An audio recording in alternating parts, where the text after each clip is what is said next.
역사를 살펴보면 21세기만큼 모던한 때는 없어 보입니다. 그런데 대체 무엇이 모던한 것이고 그중 모던한 문학은 뭘 가리키는 걸까요? 저한테는 의식의 흐름으로 쓰인 이해하기 어려운 소설들이 떠오릅니다.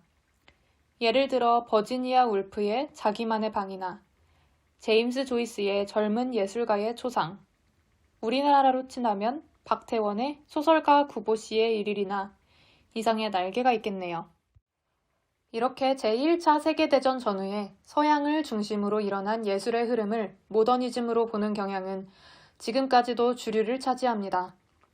그리고 모더니즘 예술의 특징은 상품의 형태나 굳어진 관습을 거부했다는 것인데요.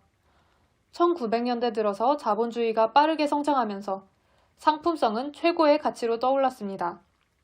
반면에 예술은 짧은 기간에 많은 수익을 가져다 주지는 않으니 돈 되는 산업에 밀려날 가능성이 커지겠죠.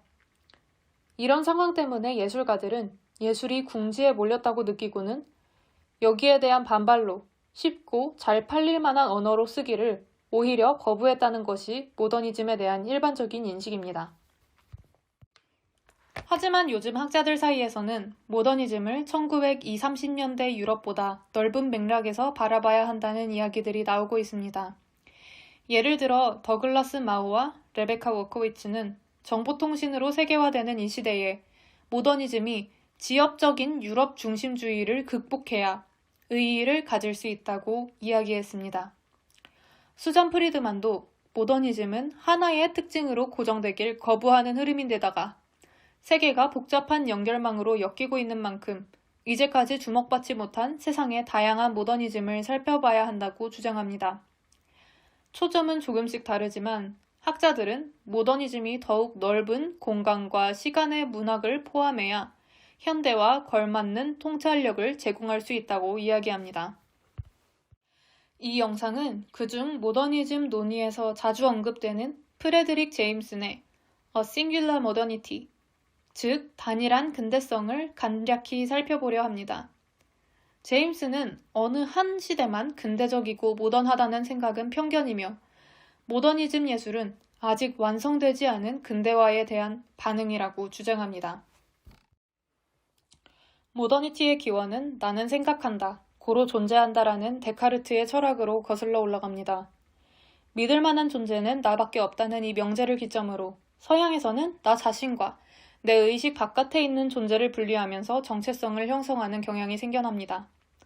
그리고 세상을 나와 내가 아닌 것으로 나누면서 진행된 서구 역사처럼 모더니티도 자신을 정의하기 위해 예전 시기와의 급격한 분리를 선언합니다. 근데 아무리 본인 머릿속이라도 자신의 모든 생각을 알 수는 없죠. 하물며 내가 누군지도 모르는데 완전히 새로운 나를 정의하기는 더 힘들 겁니다.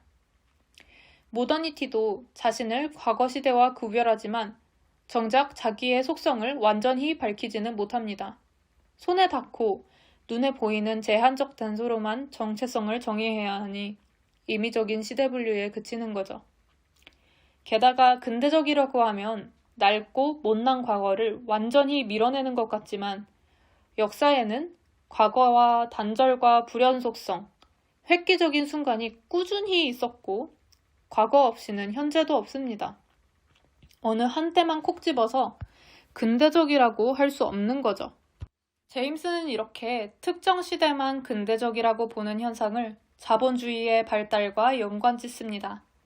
즉, 어떤 한때만 모던해 보이는 건 혁신을 통해 이윤을 추구하는 자본주의의 논리가 세상을 움직이고 있고 이런 흐름 속에서 살아가는 우리 생각도 그 영향을 받기 때문이죠.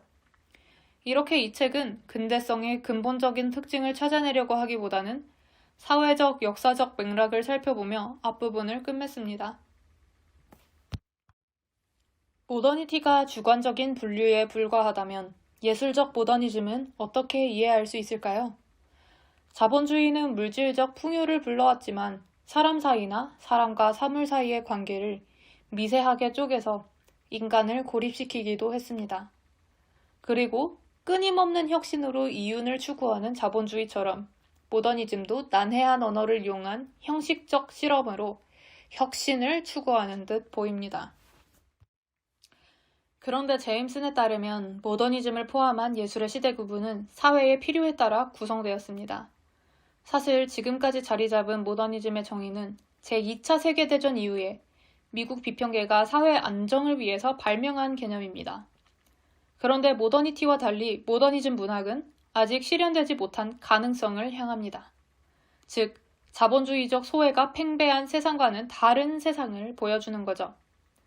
그리고 자본주의적 근대화가 세계로 뻗어나가고는 있지만 지역마다 다른 역사, 문화적 배경을 지닌 만큼 다양한 시기에 다양한 형태로 이루어집니다. 따라서 미완의 근대화에 대한 반응인 모더니즘 문학 역시 시기나 지역마다 다른 모양을 띱니다. 거의 모든 인간은 본인이 사는 시대가 가장 근대적이라고 믿어왔습니다. 따라서 근대성의 본질을 이해하거나 모더니즘을 정의하려는 노력에는 주관이 개입될 수밖에 없습니다. 제임스는 여전히 파편화되는 세상에서 문학의 시대별 특징보다는 문학이 근대화에 대해 보여주는 다양한 반응에서 우리가 이뤄가는 사회적 힘에 주목해야 한다고 얘기합니다. 나아가 모더니즘을 유토피아로 대체할 것을 주장하며 책을 마칩니다.